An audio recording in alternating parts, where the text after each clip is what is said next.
Halo teman-teman, selamat datang di podcast kita hari ini. Kembali lagi dengan saya Dila sebagai moderator pada podcast hari ini. Dan pada episode kali ini kita akan membahas topik yang sangat menarik, yaitu smart governance dalam penyelenggaraan pemilu di lingkungan KPU. Nah, smart governance sendiri merupakan konsep tata kelola pemerintahan yang mengedepankan transparansi, akuntabilitas, pemanfaatan teknologi, serta sumber daya manusia yang profesional dalam memberikan pelayanan kepada masyarakat. Dalam konteks KPU, smart governance ini sangat penting karena KPU memiliki peran strategis dalam menyelenggarakan pemilu yang jujur, adil, dan transparan. Hari ini saya ditemani oleh dua rekan saya, yaitu ada Mas Arif dan Mbak Devi.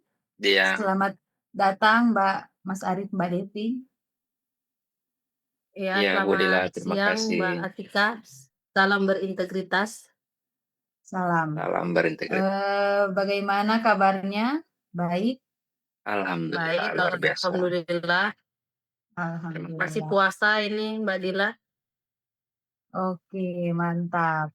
Walaupun sudah akhir-akhir Ramadan seperti ini, masih tetap semangat ya. Iya, semangat Mbak Dila. Oke, langsung saja kita masuk ke materinya ya. Mas Arif, kita jujur-jujuran dulu ya. Di lapangan praktik apa sih yang masih menghambat smart governance di instansi kita, khususnya di KPU ini? Iya, terima kasih Mbak Atika. Ini kita langsung jujur-jujuran saja ya.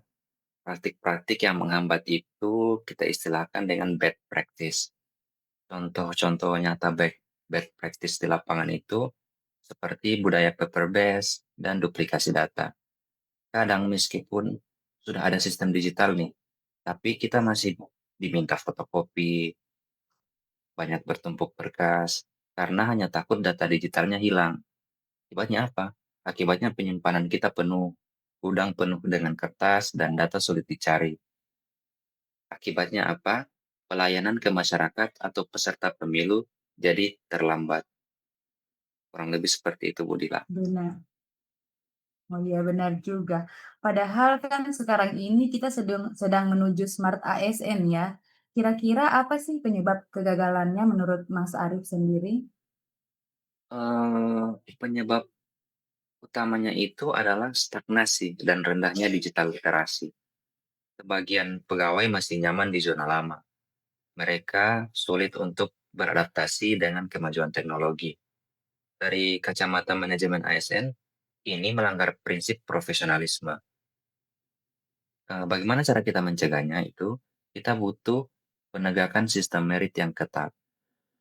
Mereka yang tidak mau belajar sistem baru harus diberikan pelatihan intensif atau dievaluasi kinerjanya agar tidak menghambat transformasi khususnya di instansi Komisi Pemilihan Umum. Benar juga. Kebetulan di instansi kita itu kalau untuk pelatihan-pelatihan juga kita sudah disediakan ya, simpel.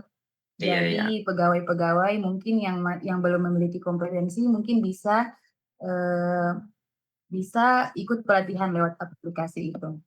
Eee, nah sekarang kita lanjut ke, good practice ya.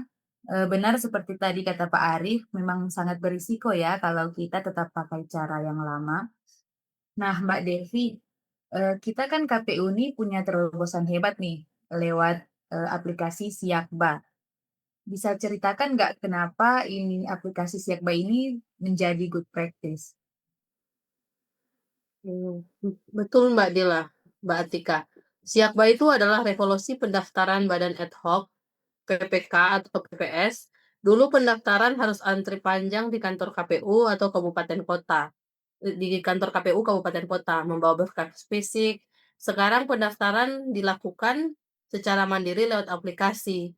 Tentunya ini sangat efisien dan akuntabel karena rekam jejak digital para pendaftar itu tercatat dengan rapi.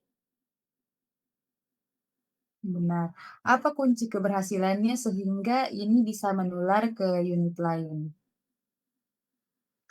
Baik, kuncinya adalah kolaboratif dan adaptif.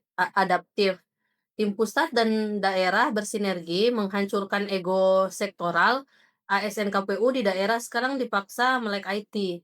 Untuk menularkannya, kita perlu melakukan knowledge sharing antara divisi, misalnya divisi logistik bisa mengadopsi transparansi yang sama dalam distribusi kotak suara. Nah, jadi ini benar-benar mencerminkan nilai berorientasi pelayanan ya Mbak Devi ya. Ya, pasti Mbak Atika.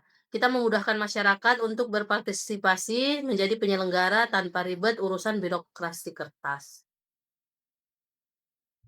Oke, baik. Dari dua cerita tadi terlihat kontrasnya ya. Mas Aris tadi bicara soal hambatan mental, terus Mbak Devi bicara soal akselerasi teknologi. Nah, bagaimana sih strategi kita sebagai ASN KPU untuk tetap berada di jalur smart governance? Mungkin Mas Arif bisa menjelaskan. Ya, terima kasih Bu Lila. Kalau menurut saya itu kita harus berani meninggalkan mentalitas yang penting beres dan mulai menerapkan nilai akuntabel. Artinya nilai yang jujur, bertanggung jawab, dan berintegritas. Karena setiap data yang kita input di sistem harus bisa kita pertanggungjawabkan ke publik. Karena kita basisnya sistem pelayanan publik. Kurang lebih seperti itu Bu Lila. Nah, mungkin Mbak Devi juga bisa menambahkan. Ya, betul kata Mas Arief tadi, dan tambahkan nilai loyal. Loyalitas kita bukan pada cara kerja lama, tetapi pada kemajuan institusi KPU agar lebih dipercaya oleh masyarakat. Kita harus terus-menerus kompeten mengikuti perkembangan teknologi pemilu global. Seperti itu, Mbak Atika. Nah, saya setuju banget ya dengan dengan pendapat dari Mas Arif dan Mbak Devi tadi. Jadi smart governance ini bukan cuma soal punya aplikasi keren, tapi soal ASN yang memiliki integritas dan kemauan untuk terus berinovasi. Luar biasa ya obrolan kita pada hari ini. Tak terasa sudah berada di penghujung, maka dari itu, mungkin saya bisa menyimpulkan bahwa mewujudkan smart governance di KPU adalah kerja kolektif. Jangan biarkan bad practice seperti budaya malas dan manual menghambat demokrasi kita. Mari kita teruskan good practice demi KPU yang lebih modern dan melayani.